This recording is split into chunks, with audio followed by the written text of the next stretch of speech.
ওম শান্তি। আজকের মুরলির তারিখ 17 এপ্রিল 2024। প্রাত মুরলি মধুবন। মিষ্টি বাচ্চারা, এই ওয়ান্ডারফুল পাঠ অসীম জগতের বাবা এসে পড়াচ্ছেন।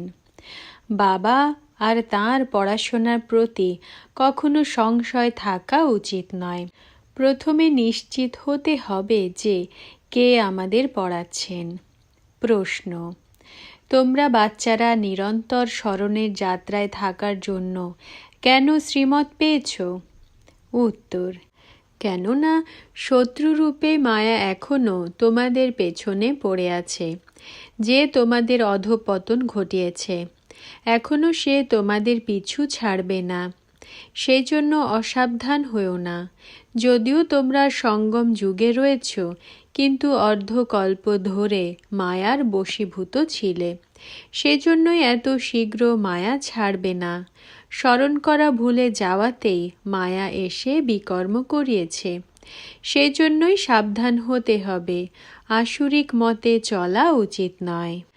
ধারণার জন্য মুখ্য সার। প্রথম পয়েন্ট: সর্বদা এই ঈশ্বরীয় নেশা আর নিশ্চয় যেন থাকে যে আমাদের শিক্ষা প্রদানকারী কোনো শরীরধারী শিক্ষক নন। স্বয়ং জ্ঞানের সাগর নিরাকার শিব বাবা শিক্ষক রূপে আমাদের পড়াচ্ছেন। এই পঠন পাঠনের মাধ্যমেই আমাদের শতপ্রধান হতে হবে। দ্বিতীয় পয়েন্ট: আত্মারূপী দীপকে প্রতিদিন জ্ঞানের ঘৃত অর্পণ করতে হবে। জ্ঞান ঘৃতের দ্বারা এমনই প্রজ্বলিত করে তুলতে হবে যাতে মায়ার কোনো তুফান নাড়াতে না পারে। সম্পূর্ণ বহ্নি পতঙ্গ হয়ে সমর্পিত হতে হবে।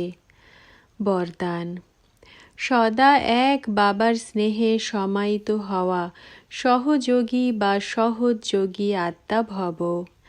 ব্যাখ্যা: যে বাচ্চাদের বাবার প্রতি অতি স্নেহ আছে, সেই স্নেহী আত্মারা সদা বাবার শ্রেষ্ঠ কার্যে সহযোগী হবে, আর যে যত সহযোগী ততই সহযোগী হয়ে যাবে।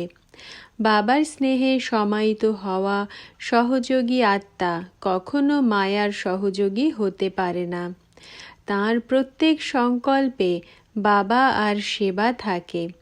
সেজন্য যখন ঘুমায় তখনও অনেক আরামের ঘুম ঘুমায়, শান্তি আর শক্তি প্রাপ্ত হয়।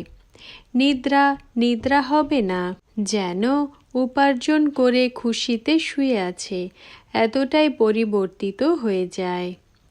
স্লোগান: প্রেমের অশ্রু হৃদয়ের ডিব্বাতে মতি হয়ে যায়। ওম শান্তি।